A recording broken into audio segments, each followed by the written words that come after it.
Good morning, class. It's Professor Myria Evans. This is BSC 2086, and this is the first lecture on vessels. Cardiovascular system, of course, being broken up into the heart and the vessels, and now we're going to talk about the vessels. And they are extremely important and they do phenomenal things.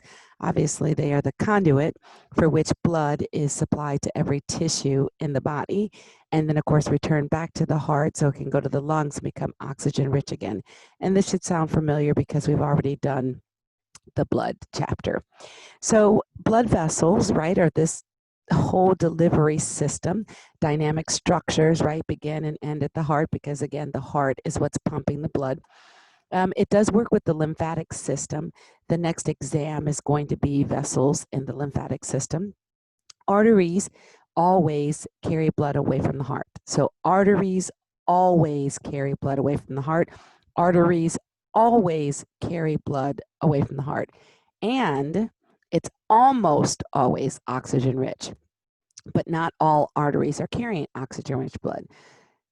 If we look at the pulmonary circulation, pulmonary arteries, which are going away from the heart, those are oxygen poor, and they're carrying, that's why the trunk was blue, and they're carrying oxygen poor blood to go to the lungs so the lungs can do their job, which is to make the blood oxygen rich and then circulate it back through the left side of the heart, and then the heart, of course, pumps it to the entire body. So we also have another exception of blood in the arteries being oxygen poor, and that's the umbilical arteries of the fetus. The umbilical arteries of the fetus is actually going to be oxygen poor. So not all arteries are oxygen rich, right? The blood that's in them is not always oxygen rich, but all arteries carry blood away from the heart. Capillaries are the in-between. So capillaries come in direct contact with the tissues and directly serve the cellular needs. So if I have arteries carrying blood away from the heart, they're going to travel from the largest artery, which is the aorta, then through a network of additional arteries, and then they're going to get to arterioles, and then the arterioles are going to deliver to the capillaries, and the capillaries are going to deliver the blood to the tissues. Well, the tissue is going to use the oxygen that's in the blood. And when they use the oxygen that's in the blood, then it's going to, of course, be oxygen poor. So the capillaries are the site of the exchange. So then on the capillary side, now we're going to have oxygen poor blood that goes into venules, and then from the venules to the veins, and then the largest veins in the body, which are the vena cavae, superior and inferior. So veins carry the blood towards the heart. It is almost always oxygen poor, but there are some exceptions, right? So pulmonary veins are oxygen rich blood that came from the lungs. It's oxygen rich and going into the left side of the heart. And then the umbilical veins are also oxygen rich. So all arteries carry blood away from the heart. All veins carry blood to the heart. But arteries don't always carry oxygen rich blood, nor do veins always carry oxygen poor blood. We have exceptions, pulmonary circulation and the umbilical vessels. All right, so the lymphatic system here is this green stuff. So the next exam is vessels and lymphatic system. And so when you look at the fact that we're looking at the vessels, and this is carrying blood away from the heart, which is almost always oxygen rich, and then this is carrying the blood to the heart, which is almost always oxygen poor, then you see these lymphatics, and the lymphatics being green, they are going to take the fluid that they have in them, which is called lymph, and they're going to dump it into venous circulation right before it gets to the heart. So that's why the lymphatic system and the vessels are the next test. They are very, very much connected. Additionally, while I'm here talking about the lymphatics and this understanding of the lymph that is in the lymphatics, if a person is diagnosed with cancer and we test their lymph nodes and we determine that there are cancer cells in their lymph nodes, we're very concerned because, as you can see from the lymph nodes, right, they're going to go into venous circulation, and then the heart is going to pump that blood everywhere. And that's how cancers metastasize. Okay.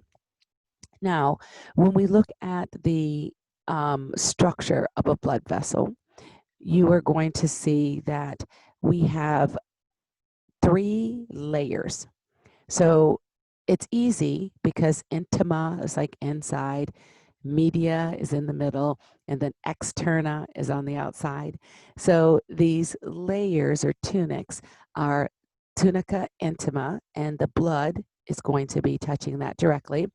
The tunica media is in the middle, and then the tunica externa is on the outside.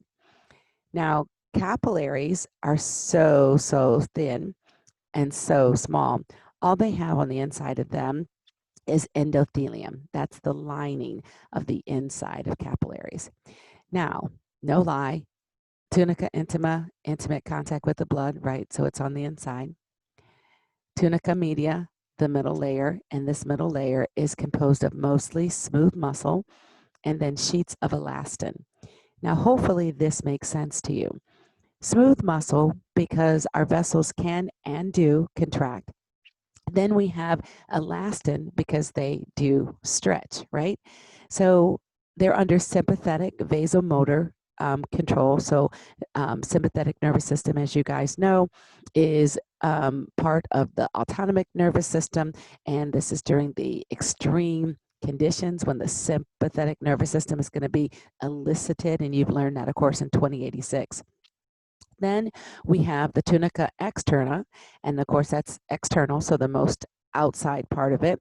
And this one has loose collagen fibers that are in there as well. And when we look at the way this one works, the outermost layer, it also has this covering, right? This adventia is sometimes what it's called, and that's just the outside kind of, covering that's there. Now, since every tissue in our body has to have blood flow, this part to me is really cool. This is vasa vasorum, and the vasa vasorum is what allows nutrients or nourishment, right, to the vessels themselves. So remember, the heart had coronary vessels that pumped blood from the heart to the heart muscle, right? And then from the heart muscle to the heart, right, as the chambers of the heart. And the vasa vasorum are vessels that serve the vessels. Isn't that cool? I know, I'm nerdy like that. But anyway, so when we compare the arteries and the veins, they have these 3 tunics. But remember, capillaries just have this endothelium, just have this lining. And then remember I said the capillaries were the site of the exchange. So we go from arteries to arterioles to capillaries. And then we go from the capillaries to the venules to the veins, okay?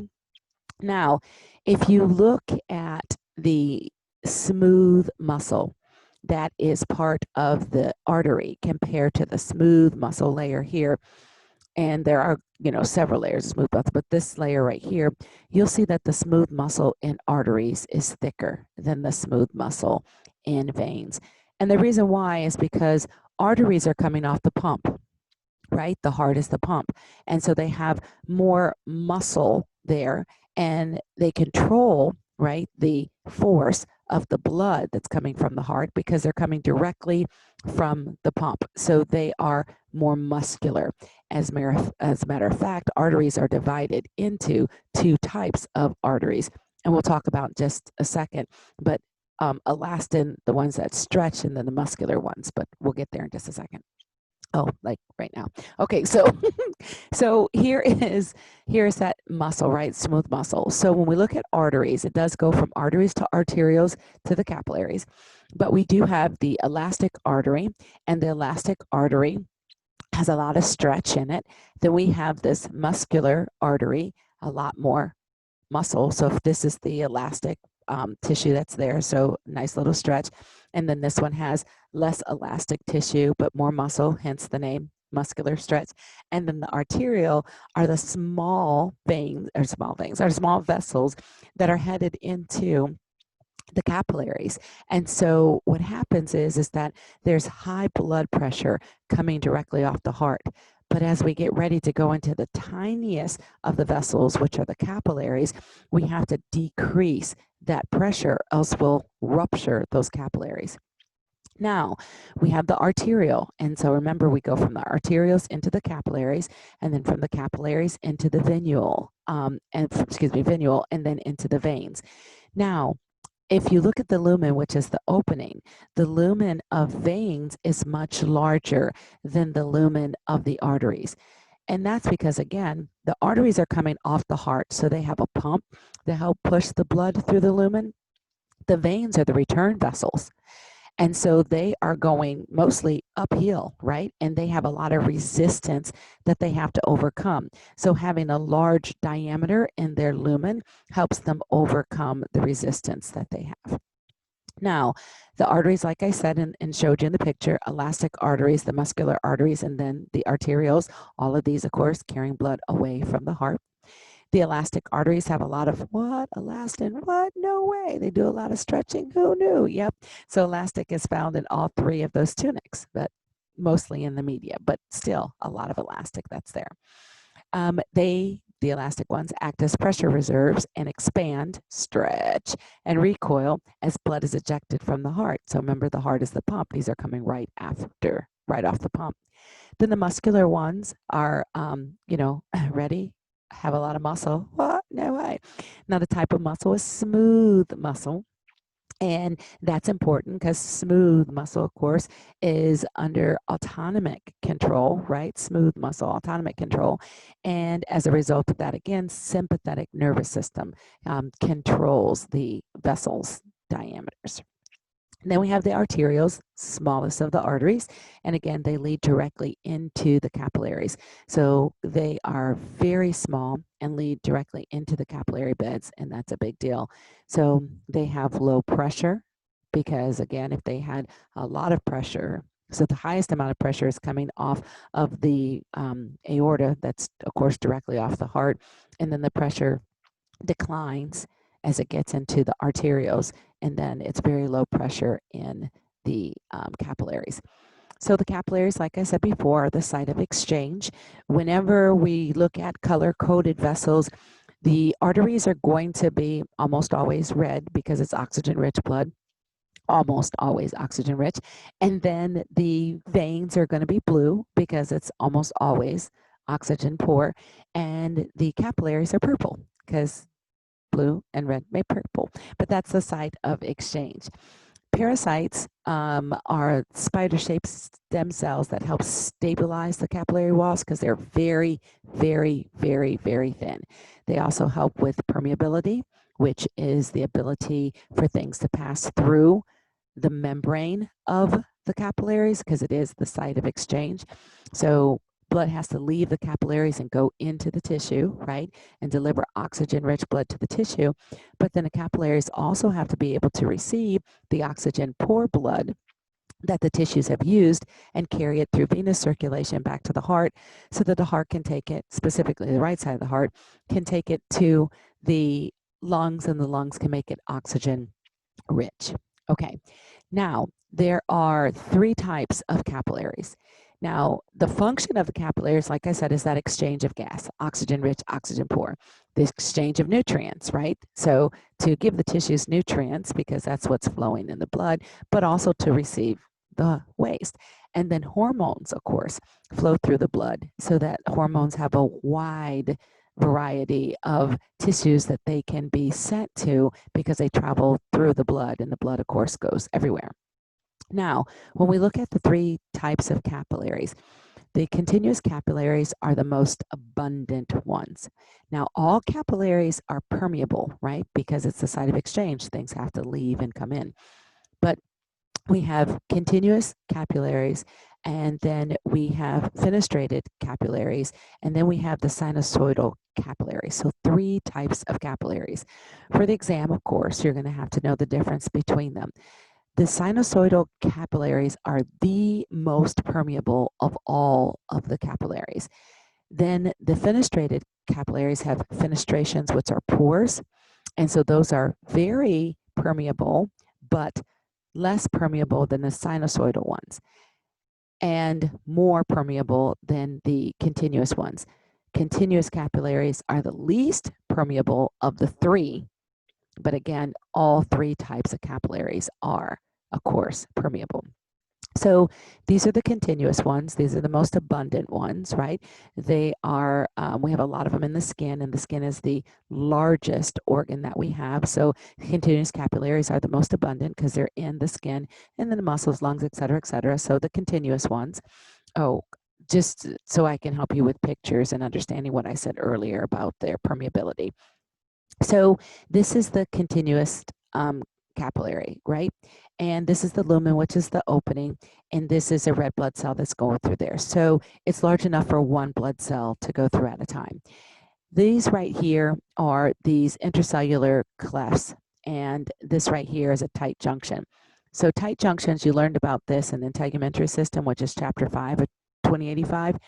So a tight junction just means that they've come together so closely that very few things can get between them.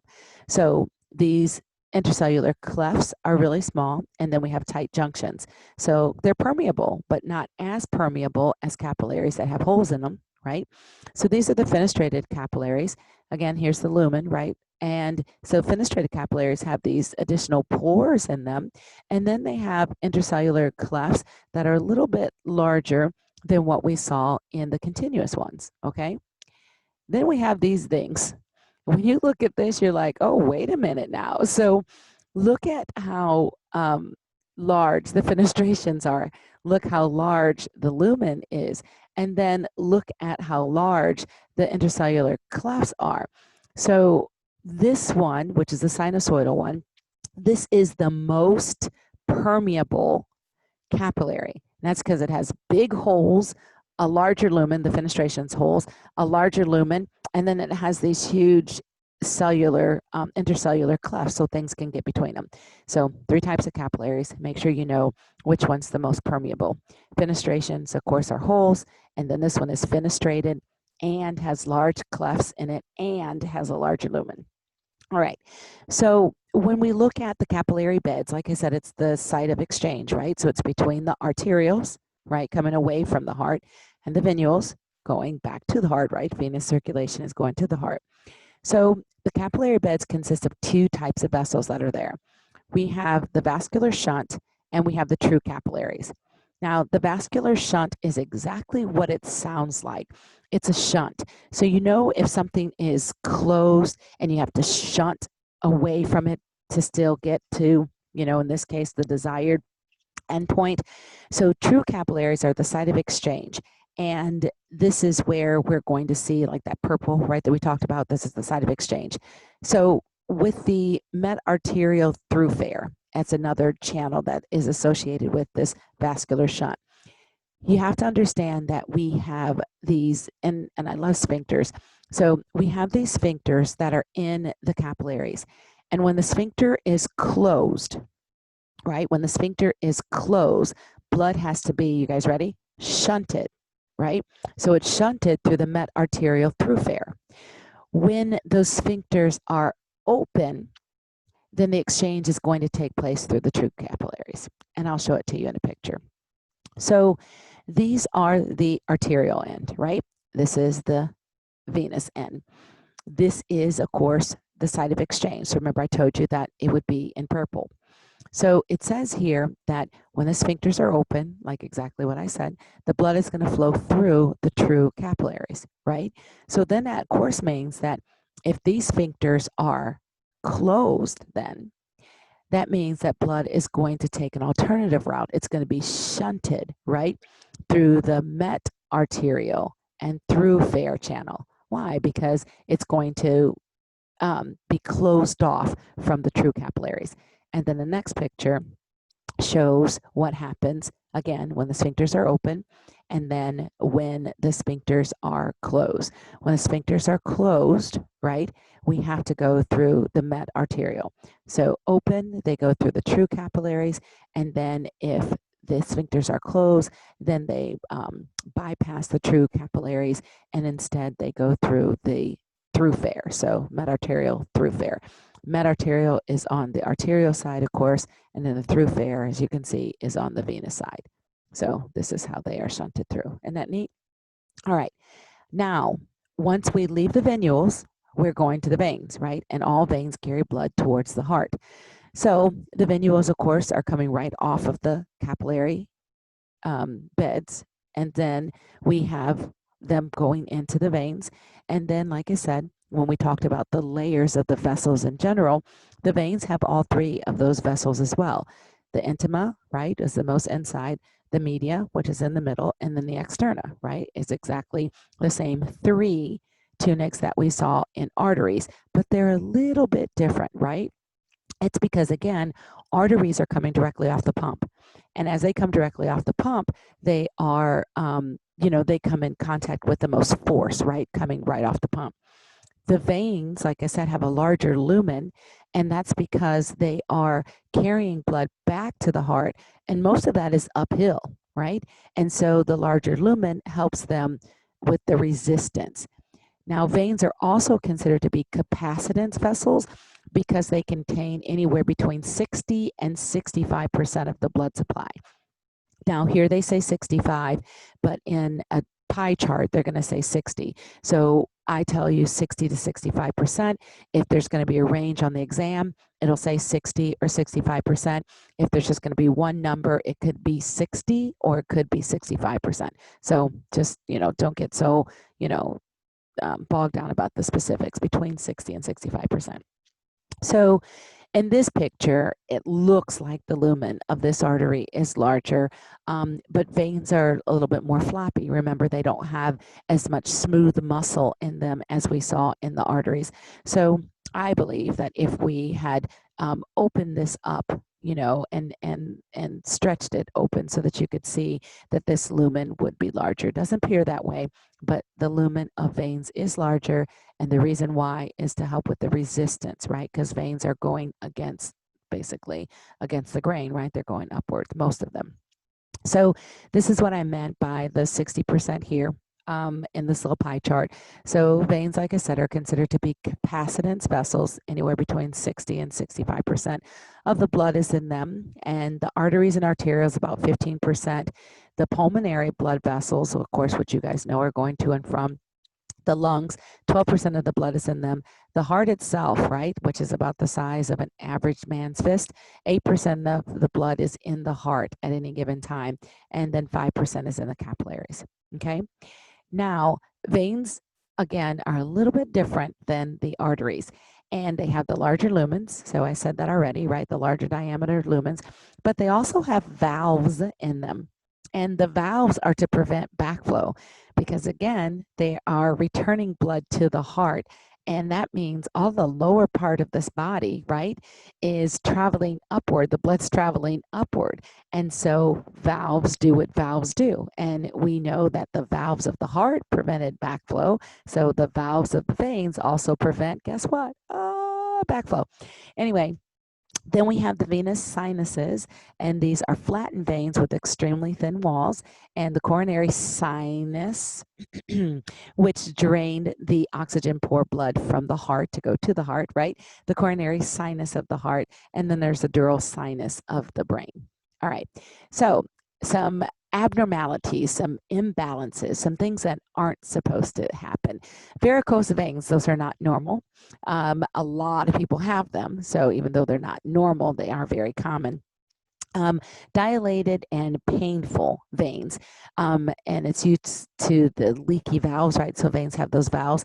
So the things that contribute to that is prolonged standing, and that's why in nursing, it is recommended that you wear like the constriction hoses that are there. So standing, obesity, pregnancy.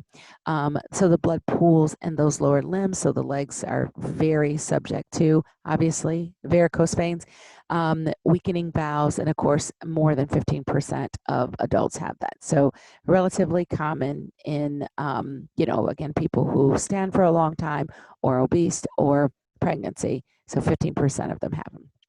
Now, hemorrhoids are also varicose veins.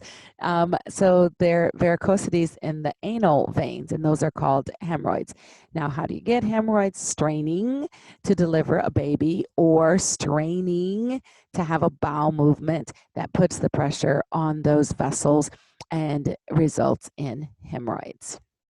All right. Now, anastomoses are branches, interconnections, and our veins anastomose more than our arteries do. Now, there is arterial anastomosis, but we have more anastomoses in the veins. So arterial anastomosis is helpful, right? These extra branches, extra pathways to get to, where we want them to go. So it is very helpful because if one of the arteries is blocked, you have an alternative route, right? That's good. So arterial anastomoses are common in joints, abdominal organs, the brain, the heart itself, but we don't see them in the retina, the kidney, or the spleen. Arterial venous stenosis, right, is that in between. So this shunts into the capillaries, right? So that medarterial is the artery end, right? Arterial end, and that the thoroughfare, as you recall in the picture, is the venous end. And then we have venous anastomoses, right? And these are so abundant. So I said, veins anastomose more than arteries do.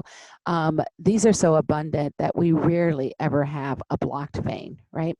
So much so that people who have bypass surgeries or that require bypass surgeries, we'll go in and take a vein like from the leg, and we'll use that as the new vessel to carry blood through. How cool is that? All right, so now let's talk about these lovely vessels and how they help control blood pressure. Oh, it's a big deal. So blood flow is cardiac output. So remember, cardiac output is your heart rate times your stroke volume. So if we look at your blood flow, it's the volume of blood, right, that's flowing from the heart through the vessels and to the entire circulation. That is your cardiac output, I promise. So it's measured in millimeters per minute, and it's equivalent to that cardiac output. Overall, when you're at rest, it is just constant. Like if you're not doing anything, right? It's just constant.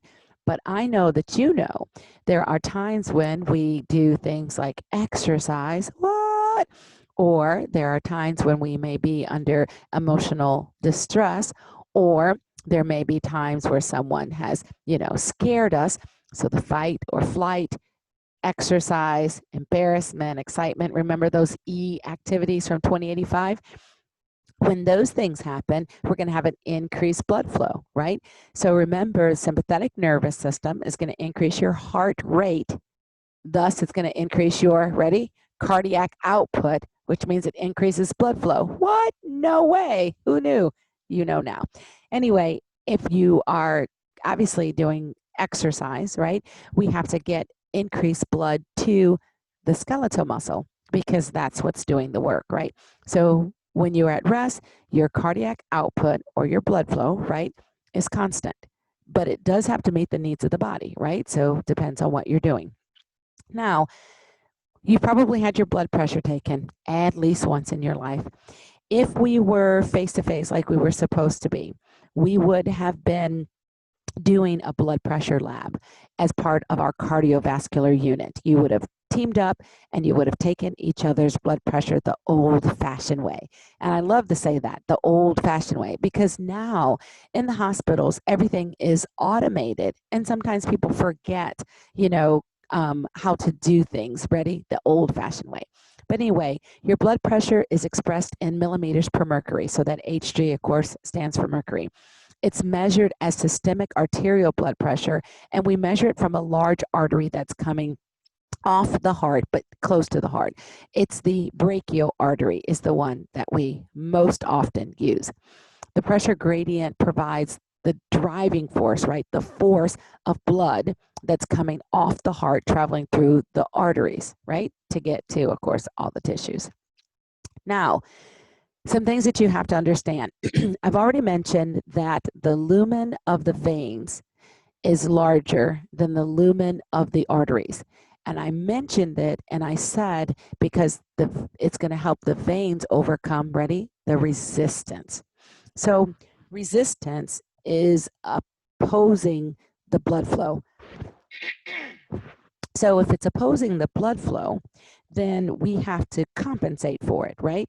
So there are three major or important sources of resistance. Like what gives us resistance?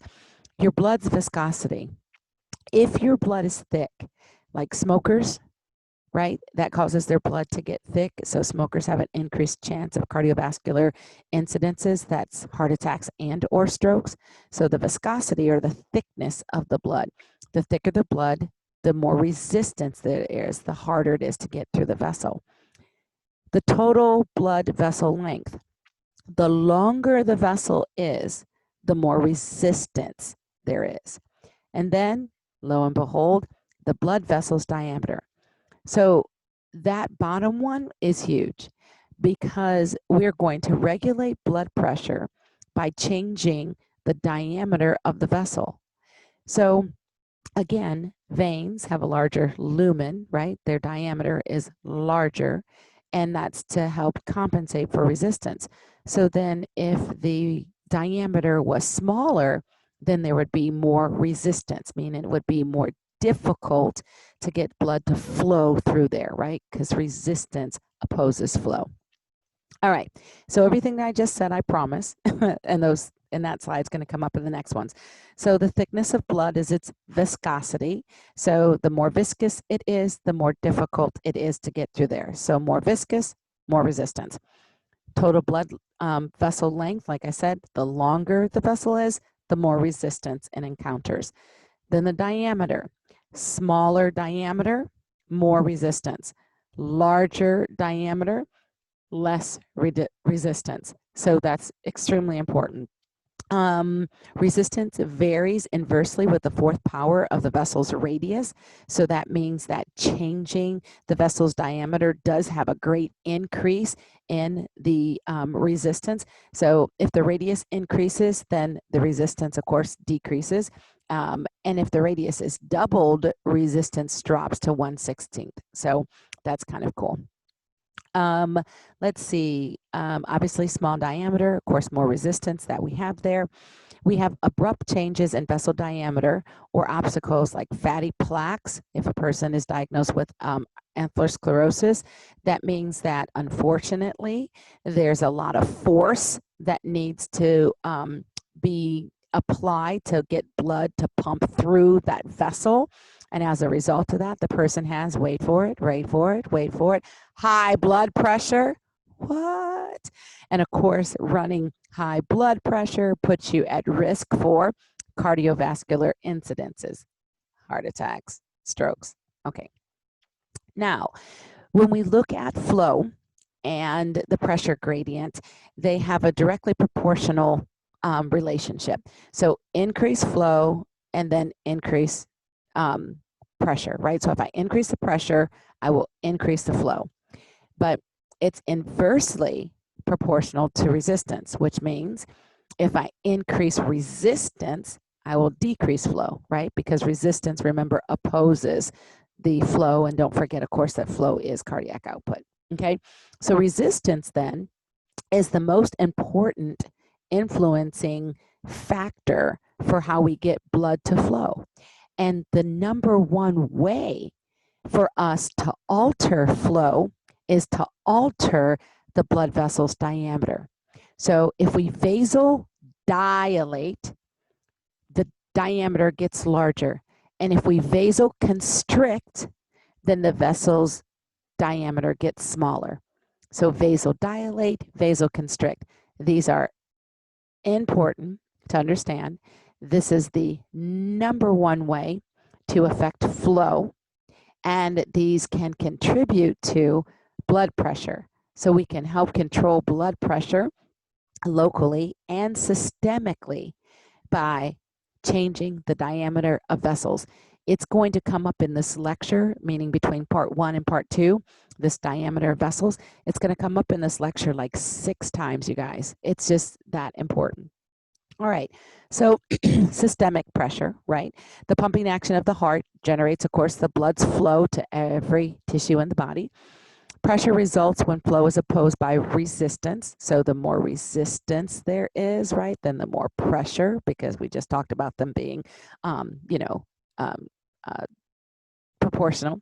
And then systemic pressure is highest at the aorta. Surprise, surprise, surprise. The largest artery that comes directly off of the heart has the most blood pressure, the highest blood pressure in it. Then it drops very steeply to the arterioles, and that's because, if you recall, arterioles go directly into the capillaries. Capillaries are the smallest vessels. They're very thin and obviously can't have high pressure going through them, or else they would rupture. Now, this is a picture showing, oh, look, 120 over 80. Let's see. Okay, so this is the range of pressure coming off of the aorta, and then it drops steeply. We have the arterioles here, and then, of course, they feed into the capillaries.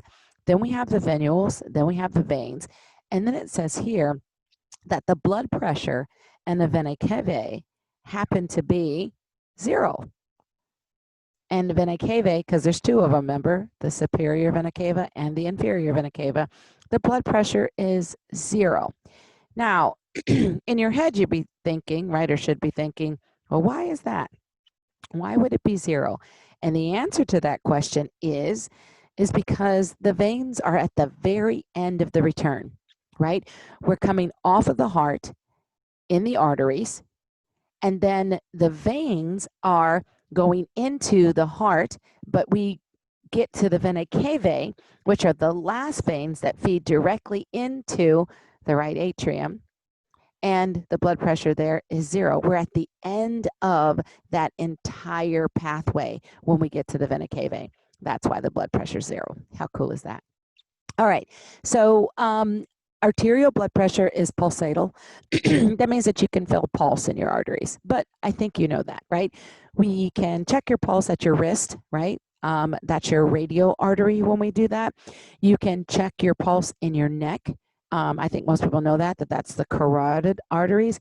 Again, if we were in the lab, you still have to know the vessels, but if we were in the lab, we would dissect the vessels out on the cat, and we would see them coming directly off of the heart, the major vessels coming directly off of the heart, and we would name the carotids and the jugular, et cetera, and then I'd be like, yeah, you know, carotid. Anyway, so the blood pressure, again, is pulsatal, right? So you can, it pulses, that makes sense. We already know that the arteries are elastic, right? They have that elastic tissue in them, they stretch. So systolic pressure is going to be at the contraction, and diastolic pressure is going to be at rest, okay? So systolic contraction, systolic contraction, systolic pressure is that pressure exerted in the aorta when the ventricular, and there's 2 of them, contractions occur. So obviously the left side of the heart is that oxygen-rich blood that's pumping to the aorta, which you already know. And it says here that that averages about 120, right? 120 millimeters of mercury in an adult human. For all intents and purposes on the exam, if I were to ask you what is the average normal blood pressure, you would tell me 120 over 80. So 120 over 80. Now, the systolic pressure and the diastolic pressure do have ranges, right? Before we consider someone to be in hypotensive state or a hypertensive state, so too high or too low as far as blood pressure is concerned. But for average normal adult, 120 over 80. Average normal blood pressure for an adult, 120 over 80. And then I'll just say it again for good measure. The average normal blood pressure in an adult is 120 over 80. Now, the diastolic pressure is, like I said, when the heart is at rest. Pulse pressure is the difference between the 2 of them. And then your pulse yourself is that throbbing, right, that we feel under on the arteries that are underneath the skin. So the MAP, not like Dora the Explorer's map, but the MAP, the mean arterial pressure, is the pressure that sends that blood to the tissues. Remember, that's the whole goal of the heart, to pump oxygen-rich blood to all the tissues in the body. So the flow is non-pulsatal with a steady mean arterial pressure. The heart spends more time in distally. So the heart spends more time in relaxation. Not just an average. So when we're doing the mean arterial pressure, since the heart spends more time in distally, it's not just a simple average of diastolic and systolic, or diastole or systole. You know what I'm saying? So the reality is that mean arterial pressure, again, is the pressure that propels the tissue into the blood. So the calculation isn't as easy as you think. Now, this is how it's calculated. It is calculated by adding the diastolic pressure. It's kind of cool. And then 1/3 of the pulse pressure. So remember that average normal, that 120 over 80? The pulse pressure, of course, would be the diastolic, or systolic minus diastolic. So that's the 120 minus 80. So there we are with our 40. And then the MAP is 80 plus, right? Because this is going to be the diastolic pressure. So diastolic pressure is 1/3 of the pulse pressure. Our pulse pressure was at 40, right? Because we subtracted systolic from diastolic. So that's how we got the 40. So it's 80 plus 1/3 of the 40. And then that means that we have average of 80 plus 13, because that's what 1/3 of 40 is. And so then we have a mean arterial pressure as 93 millimeters of mercury. And that's if we're, of course, using the adult average of 120 over 80, okay? So pulse pressure and mean arterial pressure both decline as they get further and further away from the heart. So again, pressure is greatest at the largest vessels coming off the heart, and then the further we get away from the heart, the less pressure there is, okay? Now, we take vitals. I think people know that. I don't know if you guys are volunteering in hospitals, but you guys are my allied health students. This is your goal, to go into allied health, and so you will be taking vitals. That means you'll check the person's pulse, you'll check their blood pressure, and you'll check their respiration along with their body temperature. So that's the vitals that we do. I've already mentioned the radial pulse. That's a very common one that's taken at the wrist. That's clinically important pulse points. That's one of them. That's almost always the one that's used in the hospitals. But there's also pressure points where we could take a pulse if we needed to. So if a person, for example, if a person had attempted to commit suicide and they had slit their wrist, you wouldn't be trying to take their pulse at the radial pulse, right? You'd find another pressure point. And those are other ones, of course. So here are some other pressure points. These are ones where you can easily palpitate and feel the pulse coming through. All right, so when we measure blood pressure, the sphygmomanometer, I gotta love that, sphygmomanometer, is going to be what we use, and I think most people know we also use the stethoscope, right? When we use the stethoscope, and a lot of people are, it's funny because I've taken blood pressure so often that you don't have to listen for it. You can listen for it, but if you're looking at the dial that's on the sphygmometer, then you can actually see the pulsations that occur with the needle, and you can read it off of there. It does help to hear, right, the sounds, and the sounds that you are hearing are called Prof sounds. So the sounds of the heart were lubbed up, lubbed up, lubbed up, and those are the closing of the valves. And the sounds that you hear in blood pressure are called the Prof sounds. And again, you hear those with the stethoscope. All right, so let's see. We've already talked about that normal average, right? For an adult, I have to say that, for an adult, 120 over 80. So systolic pressure, which remember is ventricular contraction, is about 120. And then diastolic pressure, which is the relaxation, is about 80. And that's, of course, the major vessel coming off the heart. So this is that 120 over 80. And of course, this is also what we just used to calculate the mean arterial pressure, the MAP. All right, now blood pressure changes in the vessels. We know that it's the greatest coming off of the artery. We also know that it declines rapidly going into the arterioles and then into the capillaries, right? So low pressure in the capillaries is desirable. I've already told you that if the blood pressure is too high, it would cause them to rupture. So in the capillary beds, the blood pressure ranges from about 35 at the beginning, so that's on the arterial end, to about 17 at the venous end, okay? And then, like I said, if the blood pressure was too high, it would cause them to rupture. We know also, because we mentioned it earlier, that capillaries are very permeable, right? Very permeable. Continuous capillaries, the most abundant. Fenestrated capillaries, more permeable than the continuous ones. And then we had the sinusoidal capillaries with large fenestrations, which holds a large lumen and large intercellular clefts. So very permeable. All right, now when we look at the venous return, right? So it's going uphill. And so almost all of it. That's why we have the valves. I mentioned that earlier. That's why we have the valves to prevent the backflow from happening. But the blood pressure in the veins is much lower than the blood pressure in the arteries, right?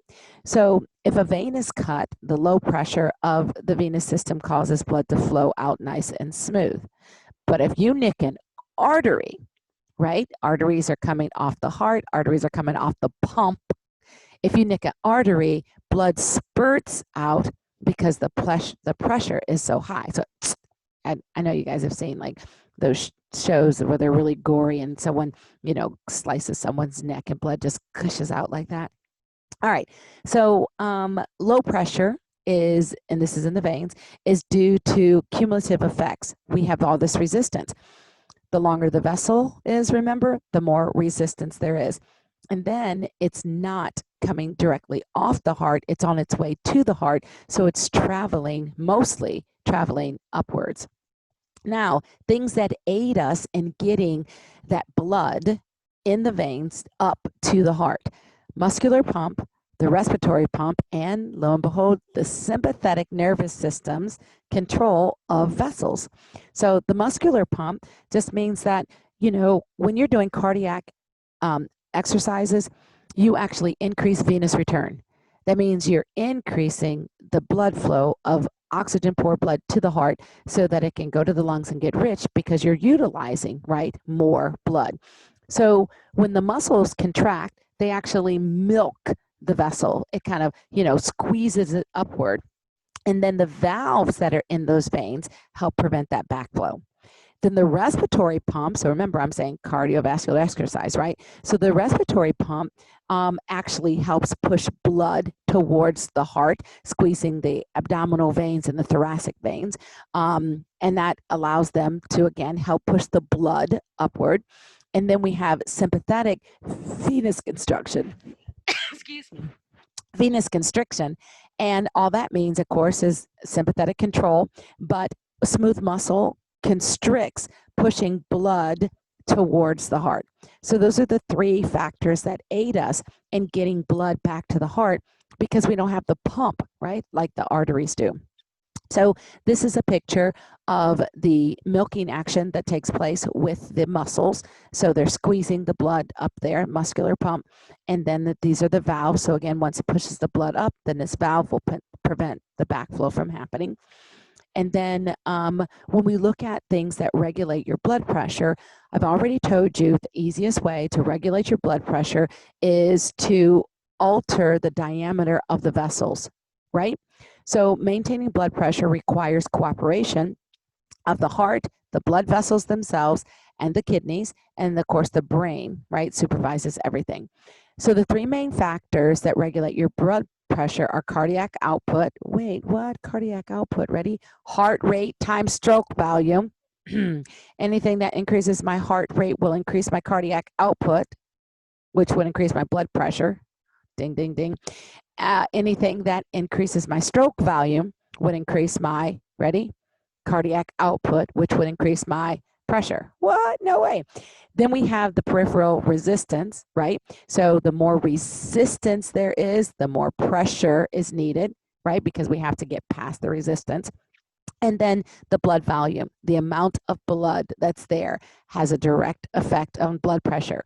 When a person is hemorrhaging or they're bleeding to death, they're losing large volume of blood. And guess what happens to the blood pressure? It bottoms out, right? That's one of the late stages, is when your blood pressure bottoms out, then we feel like we're losing the person. So again, if you've watched any of the medical shows, The Good Doctor, Grey's Anatomy, I could go on and on. I can't think of the Grey's Anatomy is the only doctor show that I watch, but if you've watched those, ER, that was one back in the day. But if you watch those, then you realize that when the blood pressure bottoms out is when we are in, we're really worried, right? Anyway, so blood pressure varies directly with the cardiac output and the resistance and the blood volume, okay? So if we're looking at this flow of blood, right? So the flow of blood, or blood flow, is cardiac output. Remember, we said that already. So then if that's the case, then cardiac output would be the change in pressure and resistance. And if I rearrange them, then I can get the delta P, which is pressure, to be cardiac output times resistance. Wait, what? A cardiac output times resistance would give me my pressure? Because cardiac output is the blood flow, and then the more resistance there is, the more pressure there is. What? To get the blood through there. So we have the mean arterial pressure, and that's going to be directly proportional to cardiac output and the peripheral resistance. So the PR is resistance. And so all that means is that my mean arterial pressure will increase if my cardiac output increases. My mean arterial pressure will increase if my resistance increases. That's what they mean by directly proportional, okay? Now, look at here. It says if cardiac output is stroke volume times heart rate, which it is, that means arterial pressure is cardiac output times the peripheral resistance. That means that the mean arterial pressure is the stroke volume times the heart rate and times the resistance. Anything that increases, this is going to sound familiar, anything that increases the stroke volume or increases the heart rate or increases resistance will also increase the mean arterial pressure. No way. So stroke volume, of course, is affected by end diastolic volume. Why? Because the way that we calculated the stroke volume was our end systolic volume and our end diastolic volume. Remember those two being subtracted? Heart rate is maintained by the medullary center. So the medulla controls your heart rate. Obviously, you had to remember that from 2085.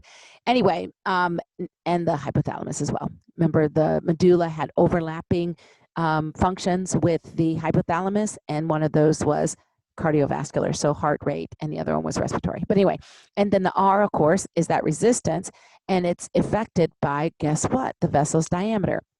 So smaller diameter, more resistance, okay? Now, let's talk about how we regulate, how we control our blood pressure. Short-term regulation is under neural control and hormonal control. So we can release hormones, and we have the brain, right, that controls everything. Long-term regulation is renal control. So let me just go ahead and tell you about long-term regulation. It's bad, it's bad, it's bad, it's bad, it's bad. It's bad, it's bad, it's bad, it's bad, it's bad. It's bad, it's bad, it's bad, it's bad. Short-term regulators become, let's see, what is it? Adapted to the blood pressure. So if you have high blood pressure, your short-term regulations can adapt to that, which means they are no longer trying to compensate for the high blood pressure. As a result of that, since I personify everything, the kidneys are like, good Lord, she hadn't got this blood pressure under control yet. And then the kidneys have to kick in and try to help compensate for blood pressure. Now, the reason why it's bad, the reason why it's bad, the reason why it's bad, the reason why it's bad. The kidneys have their own job. The kidney's job is to filter your blood 60 times a day, every day. That's their job. And if you can't control your blood pressure, then the kidneys have to take on an additional responsibility on trying to help regulate blood pressure, which means, unfortunately, that you could go into kidney failure if you have uncontrolled high blood pressure. Isn't that some cool stuff? That the kidneys will try to control your blood pressure at the risk of themselves failing? Yes. It's cool that other systems have your back, but the problem is that it could be detrimental to the kidneys. If your kidneys fail, then you're going to have to go on dialysis. And if you don't go on dialysis and your kidneys fail, then you're going to die. Okay? Now, let's talk about, again, this mean arterial pressure and how the cardiac output and resistance, right, are proportional. All it says here, if I increase cardiac output, I'll increase my mean arterial pressure. If I increase the resistance, I will increase my mean arterial pressure. How do I increase cardiac output? Well, an increase in your heart rate or your stroke volume, which is how we get cardiac output, would cause an increase in the cardiac output. The way that you would increase resistance is the smaller the diameter of the vessel, the thicker the blood, and the longer the length of the vessel. Remember, those were the three things that contributed to resistance. Length of the vessel, the longer the length, the more resistance. Viscosity, the thicker the blood, the more resistance. And then diameter, the lower the diameter, smaller, right? Because it's measured. The smaller the diameter, the more resistance there is. And then I love these little charts because you just look, it's all there, and I love those. All right, now the short-term regulators, remember? So there's neural control and there was hormonal control for the short-term regulators. So two main neural mechanisms control the peripheral resistance, right? Controlling resistance will control pressure. Mean arterial pressure is maintained by alternating, guess what? The blood vessel's diameter. I told you it's going to come up like 6 times. I was not joking. Anyway, if we alter the blood vessel's diameter, then we alter resistance. We sure do. Vasodilate, less resistance. Vasoconstrict, more resistance. Isn't that easy? Okay. Now, it says that if the blood volume drops, then all the vessels will constrict. And the heart and the brain are their own, like, hey, the heart doesn't play. Heart needs its blood flow to do its job, which is to pump blood, right? So the heart muscle needs its blood flow through its coronary vessels. And then the brain doesn't play. The brain is like, I don't know what y'all got going on down there with high blood pressure and low blood pressure, but you are not going to interfere with the blood flow that I need coming up here because I run everything. So that's what they mean by this constriction, except the coronary vessels and the cerebral vessels, the ones to the brain. So number 2, main neural mechanisms is control or alter blood distribution to the organs in response to specific needs. So remember, I just said if you're doing cardiovascular exercise, you're going to have an increase in heart rate, increase in blood flow, and it's going to a specific organ, in this case, skeletal muscle, right? So alter the blood distribution to organs. FYI, while I'm here, because it's funny but not funny. So people take blood pressure medication, and I want you to know that Viagra was intended to be a blood pressure medication, but you can alter, you can alter the blood distribution to organs in response to certain demands. And when a person takes Viagra, they alter the blood flow to, ready, the penis. So if I'm altering blood flow to the penis, it just ended up being a happy coincidence that we were trying to get blood pressure to be controlled, and we diverted systemic blood pressure, and that extra blood flow went to the penis. It was a happy accident. Isn't that crazy? So yeah, it's a true story. All right, now, other neural controls. So we have the cardiovascular centers of the medulla. So remember I told you the medulla had overlapping functions with the hypothalamus, and that's the cardiovascular part. We have baroreceptors, we have chemical receptors, and then we have the higher brain centers in general. So this is all neural control. These are all reflex arcs that help us control blood pressure under short term. And that's important. Short-term regulation, neural controls, hormonal controls. Long-term regulation is renal, which is bad, bad, bad, bad, bad. Now, when we look at the role of the cardiovascular centers, again, remember, sympathetic nervous system has to do with that. So if something is cardio inhibitory, it's going to slow things down, right? If it's cardio acceleratory, it's going to accelerate or increase things, okay? Now, vasomotor centers send a steady impulse, right, through the sympathetic efferent, right? Efferent going to effectors, vasomotor fibers in the blood vessels. But look what it says here. Causes continuous moderate constriction, right? And that moderate constriction allows the vessels to have what we call vasomotor tone, okay? Now, we receive information from the baroreceptors, and we receive information from the chemoreceptors, and we receive information from higher brain centers, okay? Now, let's see what happens. The baroreceptors are in the carotid sinuses, the aortic arch, and the walls of the large arteries of the neck and the thorax. So listen to how this works. If your mean arterial pressure, so that's the map, right? If your mean arterial pressure is high, we are trying to regulate blood pressure. Remember, these are short term, right? So the signal is that the mean arterial pressure is high, right? So if it's high, we're going to increase blood pressure. That increased blood pressure is going to stimulate the baroreceptors to increase input to that vasomotor center, okay? Now, remember, mean arterial pressure is high. So what you can do is you can inhibit vasomotor and cardio acceleratory centers to bring the pressure down, right? So I can inhibit accelerations, and that would bring my pressure down. Or I can stimulate inhibitions, and that would bring my pressure down. So the problem here is that mean arterial pressure is high, so I can inhibit the cardio acceleratory centers and bring it down, or I can stimulate an inhibition and bring it down, and my result, of course, is a decrease in blood pressure. So that's my goal. The problem is that my mean arterial pressure is high. What can I do to bring it down, right? Inhibit cardio acceleratory centers, stimulate cardio inhibitory centers, and then, of course, stimulate these baroreceptors. That was the whole point, is that it's a reflex. Stimulate the baroreceptors to increase input to the vasomotor center. So then what happens? What happens when we want to change the flow?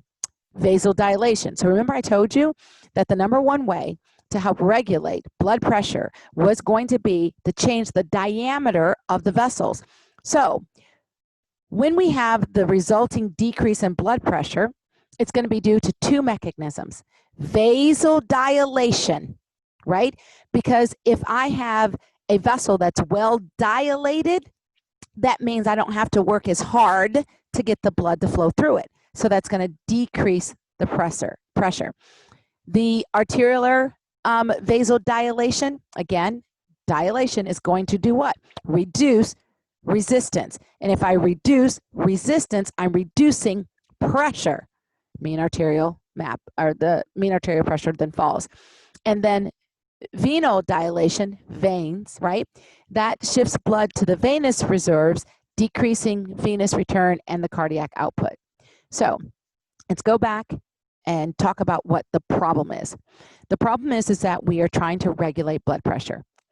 Short-term mechanisms, as far as neural controls are, is that when your mean arterial pressure is high, when the mean arterial pressure is high, we stimulate the baroreceptors to increase input to the vasomotor center. We can inhibit acceleratory centers in the heart, and we can stimulate the cardio inhibitory centers of the heart. That will bring our blood pressure down. We can increase dilation in the vessel, and that will bring our, mean arterial pressure down. Isn't that cool? Okay. Now, when we get this mean arterial pressure decreasing, that also means we're going to have a decrease in cardiac output, because mean arterial pressure was directly proportional to your cardiac output and your resistance. You guys remember that from a couple of slides ago? So decreased cardiac output impulses to the cardiac inhibitory centers, sympathetic nervous system, right? Parasympathetic, sympathetic nervous system. So we can inhibit sympathetic activity, which is the acceleratory part, inhibit acceleratories, and then of course stimulate parasympathetic. Remember that dynamic antagonistic relationship. Parasympathetic nervous system was the inhibitory part. So stimulate inhibitions or excite inhibitions, or we can stimulate them. Stimulate and excite mean the same thing. Or we can inhibit the acceleratory ones. This is going to reduce the heart rate and contractility, going to decrease the cardiac output, which will of course decrease the mean arterial pressure. Why does all this happen? Go back. When your mean arterial pressure is high. Isn't that cool? That's neuroregulation. Now there's hormonal regulation. Okay. Oh, I'm sorry. Those were the baroreceptors. Let's get to the chemical receptors. So with the baroreceptors, sorry, I did too many. Okay. With the baroreceptors, that was when your blood pressure was too high. But remember, we're regulating. So all it means is that if your mean arterial pressure is too low, we're basically going to do exactly the opposite, right? Instead of vasodilate, which brought the mean arterial pressure down, we vasoconstrict. If we vasoconstrict, that's going to increase the resistance. If it increases the resistance, it's going to increase cardiac output, which is going to increase the pressure, right? Why would we do that? Because your mean arterial pressure is low. So they show you examples when a person blood pressure, falls, right? So carotid sinus reflex, the baroreceptors that monitor your blood pressure, ensure that there's enough blood flow to the brain. So remember I told you the brain doesn't play that. It's like, I don't know what you got going down there, but I'm finna get mine. And then the aortic reflex maintains the blood pressure in systemic circuit. So of course the aorta coming right off the heart. So the baroreceptors become ineffective if altered blood pressure is sustained. So remember I said that if they become compliant, basically, they stop trying to make, alterations to help do the blood pressure. And as a result of that, then we have to rely on, unfortunately, the long-term regulators, okay? So they adapt, and that bad, they adapt to that hypertensive or hypotensive state. Now, in this picture here, it's this, again, reflexive. So basically, this is our normal blood pressure, right? And if our blood pressure is too high, so out of balance, too high, the number one way to reduce our blood pressure would be to cause vasodilation, right? The larger the lumen is, then I can lower resistance and I can lower, right, my mean arterial pressure, and I can bring it back down. What happens if, we're going to go out of balance the other way, what happens if your blood pressure is too low? Number one way to help bring your blood pressure up is to cause vasoconstriction. Because if you vasoconstrict, then you're going to increase the resistance. Increased resistance means that there's going to require more force.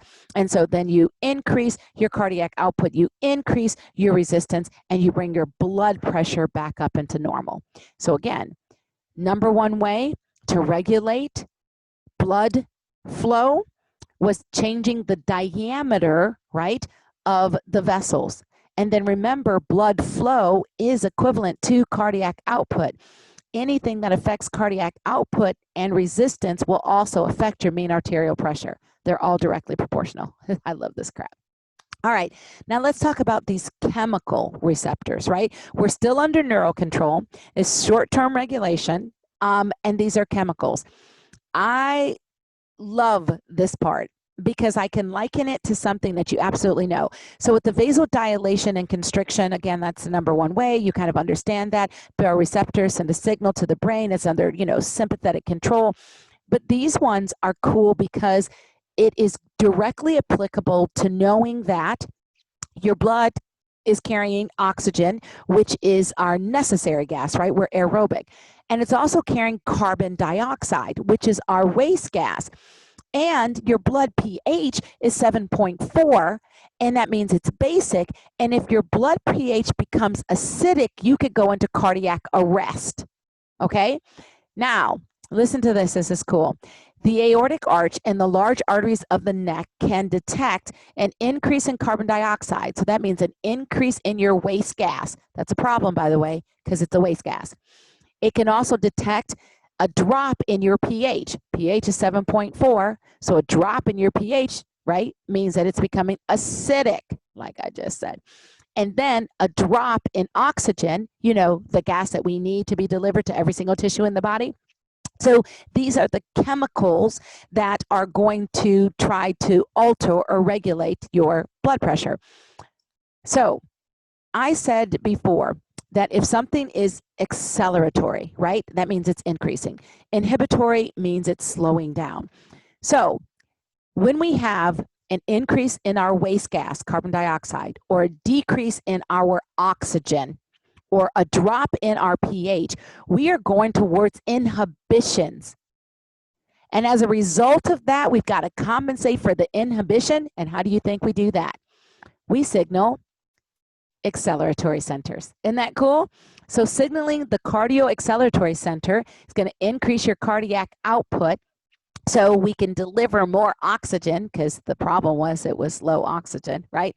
And we also are going to signal the vasomotor centers to increase vasoconstriction, because if we increase vasoconstriction, we'll increase, ready, blood pressure. I know, it's so cool. So all of these right here, an increase in carbon dioxide, a drop in your pH, so becoming acidic, and a decrease in oxygen, all three of those are inhibitory. And as a result of their inhibitory effect, we are going to stimulate what? Accelerations. Isn't that cool? All right. Now, higher brain centers. So we have the medulla and the hypothalamus. So we already know about the medullary centers because we talked about those a few minutes ago. So it says reflexes that regulate blood pressure are found in the medulla. Mentioned that already. But they have overlapping functions with, oh, look, this lovely part of the brain, which I also mentioned already. So the hypothalamus. So the hypothalamus cerebral cortex can modify arterial pressure as it relates to the medulla. Hypothalamus increases blood pressure during stress. What? Emotion. My blood pressure increases when I'm angry or really excited. Yep. Hypothalamus mediates the redistribution of blood flow during exercise. What? Hypothalamus says, oh, she's using her skeletal muscle. Let me make sure that the skeletal muscle gets blood flow. What? And changes your body temperature. The hypothalamus is in control of your body temperature. Sure is. The hypothalamus is the thermostat for your body's temperature, which you learned in 2085. So a lot of people always ask me why I think 2086 is so much more difficult than 2085. And it's because it is a continuation of 2085. And there's so many principles and ideas that you had to learn and be able to apply in order for you to understand what's happening in 2086. So if you barely pass 2085, then 2086 is going to be a struggle, because I'm going to be building on the fact that you understood and were able to apply the information from 2085. That's why I think 2086 is so much more difficult, because all of this stuff here, again, even though we're talking about blood pressure regulation, which is of course part of 2086 lecture material, it references things that you learned or should have learned in 2085 with the hypothalamus and the medulla and the sympathetic nervous system, right? Those. All right, now hormones. Hormones are chemicals that travel through the blood, and it can help regulate your blood pressure. What? No way. So the adrenal medulla, adrenaline, adrenaline. Adrenaline is epinephrine. Epinephrine is adrenaline, right? Norepinephrine is noradrenaline. They come from the adrenal gland. And guess what? They increase your cardiac output and vasoconstriction. So vasoconstriction means more pressure, right? If I constrict the vessel, more pressure. Angiotensin 2 is also a vasoconstrictor. More constriction, higher pressure. Antidiuretic hormone, that's what ADH is. Antidiuretic hormone, so these are all hormones, right? Hormonal control. Antidiuretic hormone, high levels of antidiuretic hormone can cause also vasoconstriction, higher pressure, increased pressure. Then we have ANP, which is an atrial natriuretic peptide, and this comes from the heart itself. Isn't that cool? ANP is the only one of these hormones that I just mentioned that will actually decrease blood pressure. So epinephrine, adrenaline, increase blood pressure. Angiotensin 2 increases blood pressure. Antidiuretic hormone increases blood pressure. Isn't it crazy that they all start with A? ANP is the only one that decreases blood pressure. It's antagonized by aldosterone. FYI, aldosterone increases blood pressure. It's probably on the next one. Oh, how did I not mention aldosterone here? Sorry, aldosterone also increases blood pressure. So here's a nice one. Epinephrine, angiotensin, ANP, antidiuretic hormone, aldosterone. All of them except for ANP increase the blood pressure. Now, I want to tell you about aldosterone and blood pressure right quick because this is, again, applicable. So people who have high blood pressure are supposed to reduce their sodium intake. Now, the whole idea behind that, the whole premise behind that is that water will follow salt, okay? Water will follow salt. So if I have increased sodium, then I have an increased chance of holding or retaining water. That's going to cause my blood volume to increase, and that's going to cause my blood pressure to increase because water will follow the salt. Decrease in sodium intake means a decrease of holding onto water, which means I can bring my blood pressure down. So I know that you guys know that people who have high blood pressure are on diuretics. What's a diuretic? A diuretic is something that makes you urinate, right? And if you urinate, then you get rid of fluid, therefore you bring down your blood volume, therefore you bring down your blood pressure. Now, the way that the anti-diuretic hormone works, right? Diuretics bring down your blood pressure. Anti-diuretics would be against that. So anti-diuretic hormone works because increases blood volume, and if you increase blood volume, you'll increase blood pressure. Isn't that neat? So here with aldosterone, increased blood volume. So you decrease the amount of salt and water because you hold on to both of those. That's why people, again, with high blood pressure, will try to reduce the salt or sodium in their diet.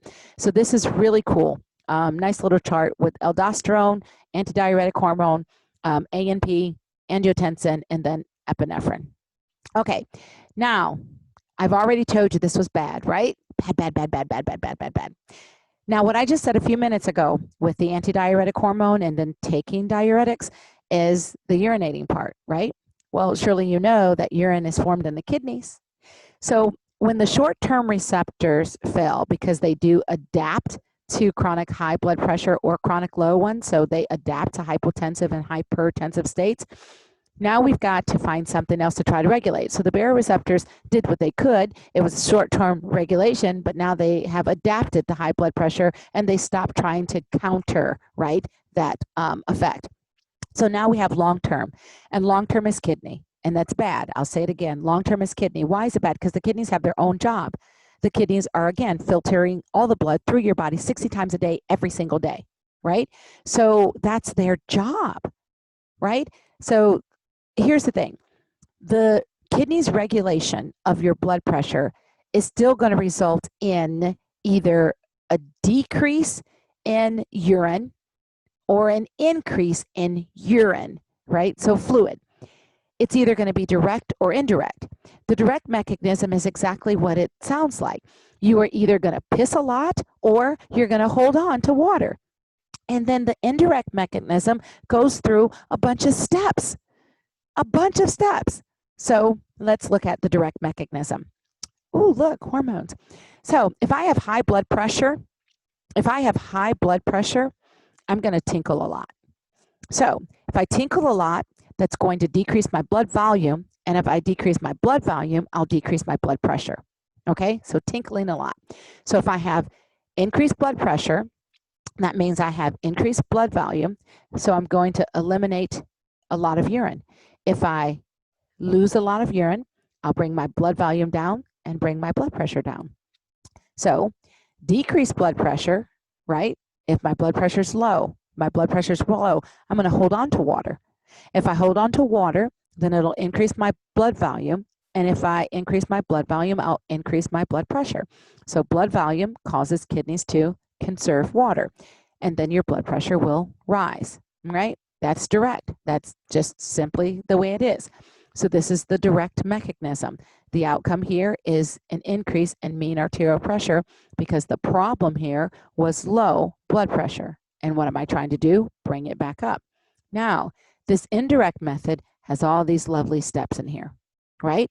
But the bottom line, sorry, the indirect method is going to go through all of these steps. So angiotensin 2, antidiuretic hormone is in there, vasoconstriction is on there, the adrenal cortex, aldosterone is in there. Does that make sense? The reason why it's an indirect mechanism is because it has to go through several steps, but the outcome is still the same. I'm going to increase my blood volume, and if I increase my blood volume, then I'll increase my blood pressure.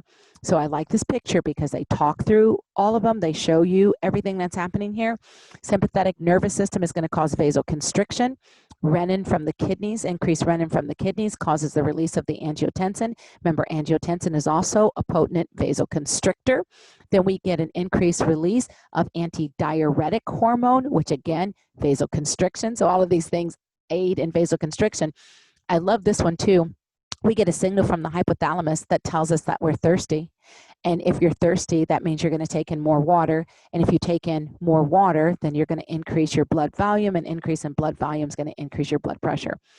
Then we have the adrenal cortex here, the release of aldosterone. Remember, aldosterone is going to have us hold on to sodium. If we hold on to sodium, then we also hold on to water. So increase sodium reabsorption, that means reabsorbed into the body. Water is going to follow that salt. So increased water reabsorption is going to increase your blood volume, which is going to also increase your blood pressure. So I like this. This is, again, the indirect mechanism in the chart, and this is the indirect mechanism in semantics, so all the words that I just said. So the renin, angiotensin, aldosterone mechanism. If your blood pressure is low, right? If your blood pressure is low, it's going to release the renin. The renin is going to have the conversion of angiotensin. It goes from 1 to 2, but still angiotensin in general. Angiotensin is that potent vasoconstrictor. So not only is it a vasoconstrictor, but it stimulates aldosterone secretion. Remember, aldosterone is going to cause you to hold on to the sodium. Then it causes the release of the antidiuretic hormone. Antidiuretic means it's against diuresis, which means it's against you losing water, which means you're going to hold on to water. If you hold on to water, you're going to increase your blood volume. Then we get the hypothalamus telling you that you're thirsty. If you're thirsty, then you drink water, more water in the system, increase your blood volume. Increased blood volume increases blood pressure. And then, of course, angiotensin 2 itself is a vasoconstrictor, so directly influencing blood pressure. And then this nice little chart again. How cool is that? All right, now I will go on record and say again, long-term regulation of your blood pressure is bad. It's bad. You're causing your kidneys to work harder than they are already working. Kidneys do a phenomenal job. And again, filtering your blood 60 times a day, every day. All right, so summary of blood pressure regulation. It's obviously to meet our body's needs, right? So tissue perfusion means that we are delivering oxygen-rich blood to the tissues on demand. At rest, remember, your cardiac output or your blood flow was pretty, stable, right?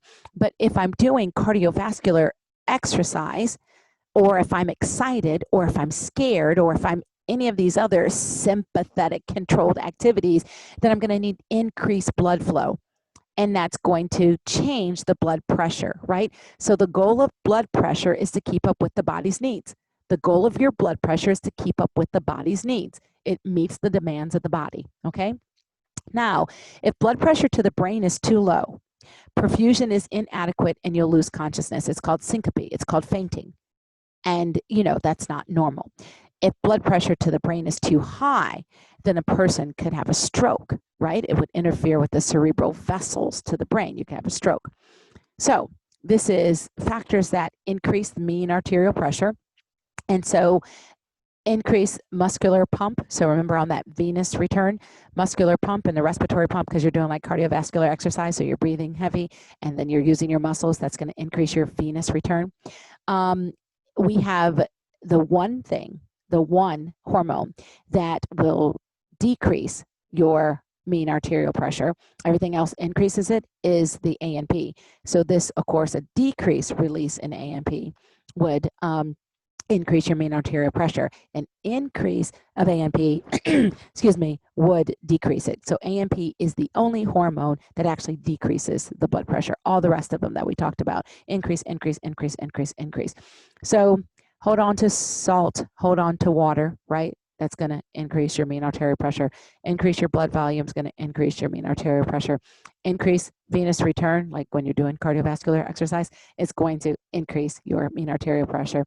If I increase your stroke volume, then you're going to increase cardiac output. If I increase the heart rate, then you're going to increase cardiac output, because cardiac output is the stroke volume times the heart rate, which is on today's test that opened up. Anyway, fluid loss, hemorrhaging, excessive sweating, right? You're losing fluid. Your blood volume is going to go down. Your blood pressure is going to go down. Then we have these baroreceptors, right, that are activated through the brain, right? Because this is neural control that's there. And the way that they're going to compensate for that is increase the heart rate so that it can increase the cardiac output so it can bring it back up. So when you lose a lot of fluid, your blood pressure goes down. Remember, loss, a lot of fluid, pressure bottoms out. All right. Crisis stressors, trauma on the body temperature, so an increased body temperature or doing exercise. If your blood pH goes down, remember that was inhibitory. Your oxygen goes down, that's also inhibitory. Your cardiac or carbon dioxide goes up, these are all inhibitory, right? Chemicals, right? Increase in mean arterial pressure. So this is inhibitory, and we're trying to increase the mean arterial pressure. So we compensate by accelerating. Why? Because all of these are inhibitory, and we're trying to compensate for these inhibitions. And by doing so, we activate the acceleratory things. So increase heart rate, increase stroke volume to compensate for the fact that these things are causing inhibitions. Then vasomotor tone increase. Bloodborne chemicals. So we have things, of course, that are traveling in the blood, like adrenaline, noradrenaline, antidiuretic hormone, angiotensin 2, right? And look down here. Remember, I told you to show up like about 6 or 7 times. So this, of course, is a vasoconstriction. And I know you know if you vasoconstrict, then you're going to increase pressure, right? Because you've got to work harder to get the blood to flow through this vessel when it's constricted. If I have blood viscosity, remember it's nice and thick, and blood viscosity could be due to dehydration, or you have a high hematocrit from like blood doping, like Lance Armstrong did. Anyway, the blood's very viscous. If it's viscous, you've got to work harder, right, to get the blood pressure up. So again, these are all things that increase your mean arterial pressure. And then increase in body size means that you have increase in vessel length. And if you have an increase in vessel length, then you have an increase in resistance. And all of these things, right, all 3 of these increase resistance, and an increased resistance is going to increase mean arterial pressure. I love these charts. I love them. It just, again, it just breaks down everything that would be happening in your body. And these things, all of these listed up here, would cause you to have an increased mean arterial pressure, right? And bottom line, if we're bottom lining it, cardiac output, peripheral resistance, right? If I increase peripheral resistance, I'll increase my mean arterial pressure. If I increase my cardiac output, I'll increase my mean arterial pressure. So I love that chart. Okay, part 1 done.